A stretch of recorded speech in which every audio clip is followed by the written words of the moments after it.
Welcome back at Rody. I have a massive book summary for you guys from the bestseller Sapiens, written by Yuval Noah Harari, which was translated in 45 languages. That's amazing. And we are going to split up human history into 4 parts: the cognitive revolution, agricultural revolution, unification of humankind, and the scientific revolution. Let's start with the cognitive revolution, which played his part in 70,000 before Christ, when sapiens evolved imagination.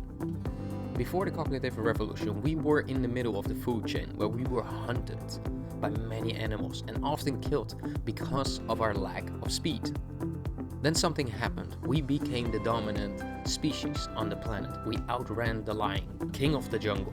But we didn't have guns. Why did we make this jump to the absolute top of the food chain? The answer here is an invention called fire. Humans are dangerous with fire. We grew faster. We were able to eat raw meat and not just berries. Man became hunters, and animals started to avoid us.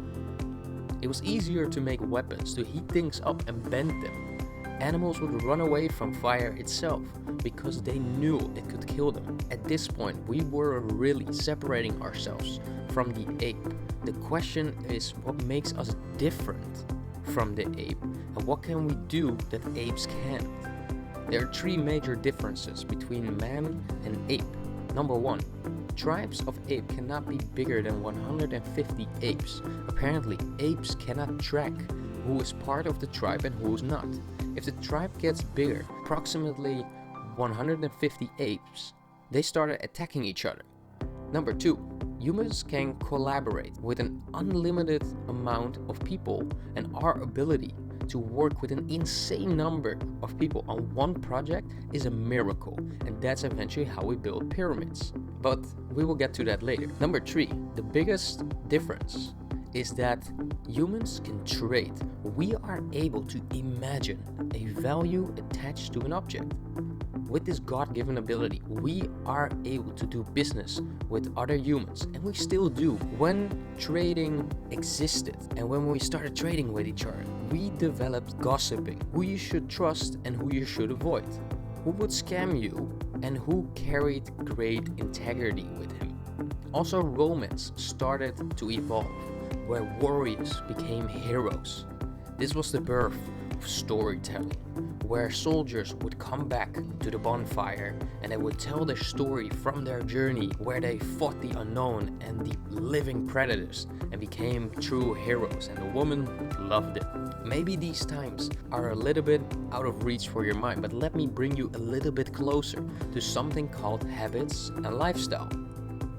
Humans are natural travelers. We like to travel to one place and then to the other, depending on the season. And then you might think, were we always traveling to new parts of the world? No, hell no.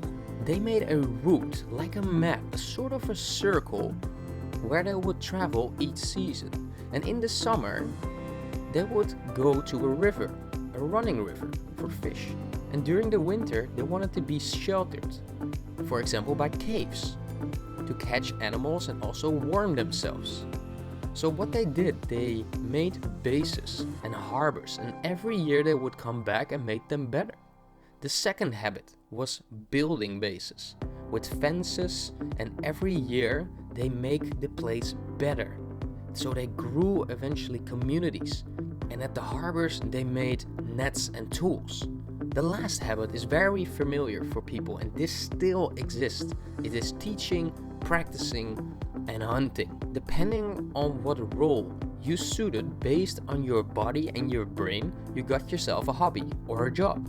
The next part is about the agricultural revolution, approximately about 10,000 years before Christ. In this time, we had our first pets. We had dogs for hunting, and cats became royal, especially in Egypt, why cats had the ability to reduce sickness under humans. And you might think, how is that possible? Humans were afraid of mouses and rats. Because of these animals, they carried sickness, and we were also not capable of catching these animals because of our lack of speed. That is why cats are allowed in the palace and amongst people. In this time we're starting to produce our own food and stayed at one place. Depending on how privileged you were, you could choose to stay or explore, and at this point the whole world was discovered, even Australia. Wealth was growing amongst the people. We are starting to put value on materials like silver, gold and bronze. Status became important for people, what led eventually to the foundation of pyramids, one of the greatest status symbols in human history. The development of wealth was very confusing for people who owned exactly what. And this invention, what they made for this, still exists. Do you have any idea what it is? It is script. Yes, people were starting to write. They wrote things down to whoever owned what. It was simple. This family owned 40 pieces of silver and this family owns 30 pieces of gold. And that's how they kept track of who owned what. And then the next part of the revolution came, the unification of humankind. Humans got in contact with each other through letters and messages, because this was able because of script through the world, and leaders started to know that they weren't the only leader on this world. But this wasn't a good thing. This eventually broke loose. Empires started to evolve. Empires wanted to make a mark on the world, that they were the strongest who ever lived, like the Persians, the Romans, the Arabs, who still exist today, and the Hans, which are Asians. In this time, a lot of people died, and even a specific kind of humans called dwarfs. There are still a couple left on this world, but not much. Because of all this fighting, there was more space for women. During times of battle, women were kept off from jobs, even though they weren't so physical anymore, because there was a new evolvement called belief. People started to believe in gods, governments, stocks, bonds, and human rights.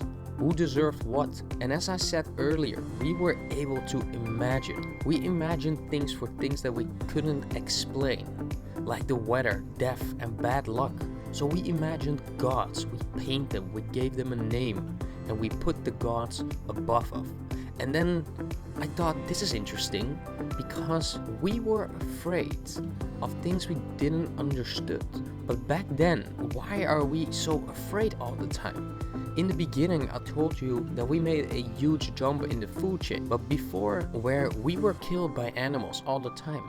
And our brains are made for survival. But the fact that we took the top position from the other animals makes us a bit self-conscious. So we might think that we don't deserve this life that we are living, or the opposite.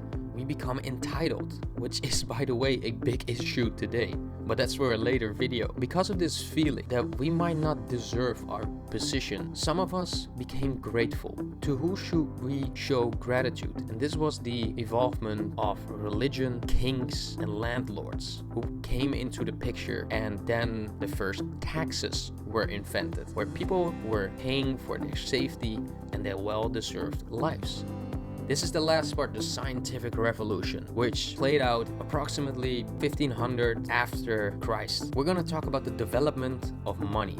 Trading became so difficult for entrepreneurs because everybody was trading food and services, plus the gold, the silver, and the bronze that were involved. And there was also this complicated dynamic of who to trust and who you shouldn't trust. The development of money solved this issue by a universal trade of resources. Money was not how you know it now. It was made of silver, bronze, and gold, a real intrinsic value on coins.